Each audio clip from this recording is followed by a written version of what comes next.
The Notorious B.I.G. made arguably one of the greatest hip hop stories of all time, and I got a story to tell. Do you agree that that's one of the greatest hip hop stories ever told? We're going to talk about it now on the Art of Storytelling on Heritage Hip Hop.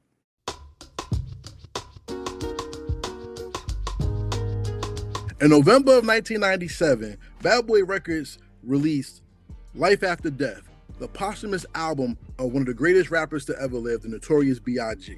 Unfortunately, we did not get to see him get the accolades he deserved for making possibly, arguably, the most perfect hip-hop album ever. But on this creation, there's a story rhyme called I Got a Story to Tell, which is one of the most controversial stories in hip-hop history, and we're going to talk about it. You see, on this song, Biggie details being at a club and he meets a female. He talks about how she looked good, the booty fat, she drive a 500, she got a little thing to her. She looked kind of good, good enough to hit. He talking about good enough to eat. He fucking with you. He really into that, right? But the girl wanted to take him back to the crib. His boys was with him. So he said, y'all go ahead, and then I'm gonna go. And they go to the house. They sitting there chilling. And Biggie talk about, yeah, she's stressing me to hit it. She really wants me to give it a smash, right? So, he in the house. He smash her. She comes twice. He come last. They listening to 112, and then they start pillow talking. And then the girl tells him that her man is one of the New York Knicks basketball players. And they were playing the Utah Jazz that night, right? Right. So, she talking and they pillow hugging and stuff. And the next thing you know, homeboy comes home. And when this man comes home, she gets upset because number one, she don't want to get caught. But the way the story sounded, she really didn't want to be bothered with him. She really just wanted to be bothered with Big. And Big, he like, whatever, you better go talk to that man, because if he come up in here wilding, Biggie had a gun on him and he was going to shoot this guy. You know what I'm saying? Like, yo, you better talk to him, because if he start up in here wilding, I'm going to kill him. When he says situation get dark for him, sleep. He talking about, you better do something, because he could lose an arm, he could lose a leg, he could lose his life messing with me. So dude's coming upstairs on some, honey, I'm home, I want to be with you, and she like, go downstairs and get me something to drink, and the girl's scared to death. And then here's where the story gets crazy. Biggie says, yo, this reminds me of a song I wrote. Hey, yo, give me a pillowcase, a scarf, and a rope. He ties the girl up and puts the scarf in her mouth. No, sorry, he put the scarf around his face and had tied her mouth up with the pillowcase, right? The dude gets upstairs with that drink, and Biggie got the gun out like, yo, what's up, bro? It is what it is. And before he gets to say anything to the guy about, flashing the gun like, dude said, yo, please don't shoot me. And Biggie he robbed him. Now, imagine this as the come up of a celebrity, of any man. You, pardon me, you have sex with another guy's girl. So you took his woman from the door. Then you get to rob him and walk out with money. And he talked about dude was pulling out stacks out the floor and all this other stuff. You put it in a Prada bag. Another come up, right? And Biggie gets all this stuff after just meeting a girl at a club. He gets out of there safely with, he got a gun in his hand. I mean, he ain't going, who you going to run up on with a gun in their hand after seeing that in your house, right? He gets away, calls his boys on the phone, and the next thing you know, we get to the end of I Got a Story to Tell. And that's what's very impressive about that song. Yeah, we know about the rhymes and everything, but when it comes to hip hop, people want to know about the authenticity. Is it real what you talked about? Did it really happen?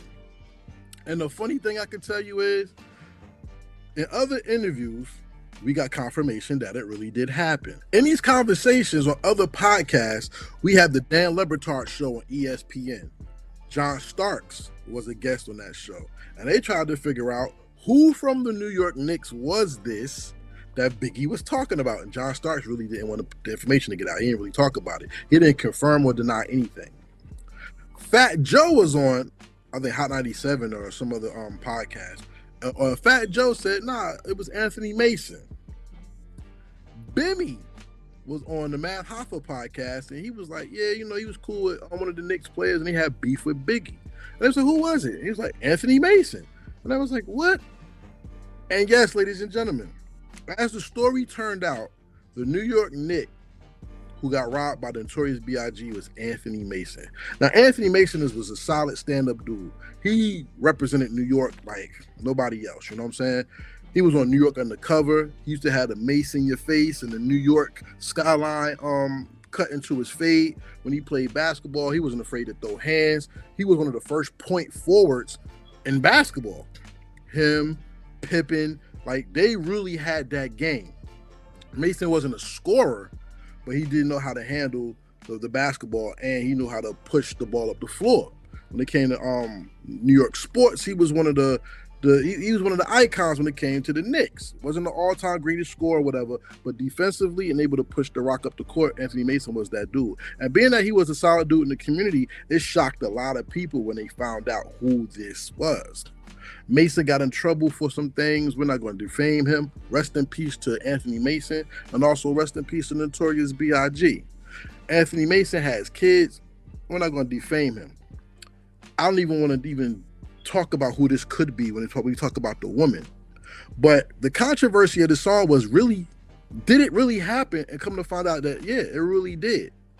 But the genius of the song is not in just the rhyme scheme and the story. It's when at the end of the song where he said that he got away and he called his boy in the cell, get the weed, get the blunts, I got a story to tell. You're brought into the group as one of the people that's there when Biggie is talking to his peoples. See, when it comes to a song, you're always the listener. You're always the person who's getting talked to. But at the end of the song, you were talked with as a member of the cipher. See, when a man gets together with his boys, everything just comes out because you're free to speak.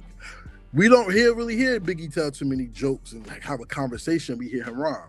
But when he was like, yo, was in the crib, whatever, she, messing with one of them New York Knicks niggas, and they're like, who? He's like, I don't know, one of them 6'8" niggas.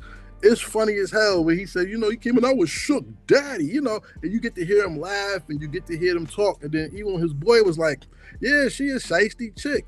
I used to mess with her cousin, but I ain't tell you that though. Like, for women who heard the song, you got to hear how men talk when they're around each other for the first time, maybe. And for the men, you know what it's like to be around your boys and have a great conversation.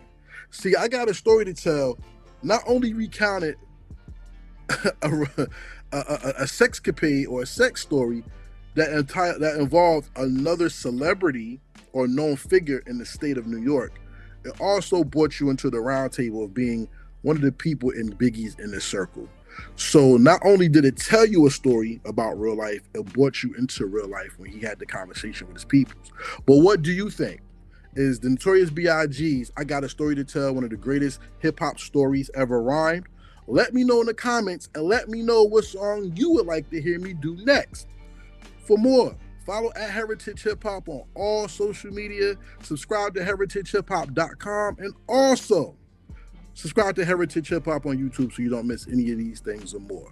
It was great seeing y'all, and I hope to see you again for another episode of The Art of Storytelling. This is Karev at Heritage Hip Hop saying peace. And remember, everybody has a story to tell. Is your story worth being told or being listened to? I believe so. And why don't you join us here to tell it? With that being said, this is Karev at Heritage Hip Hop saying peace, and I'm out. Real hip hop, real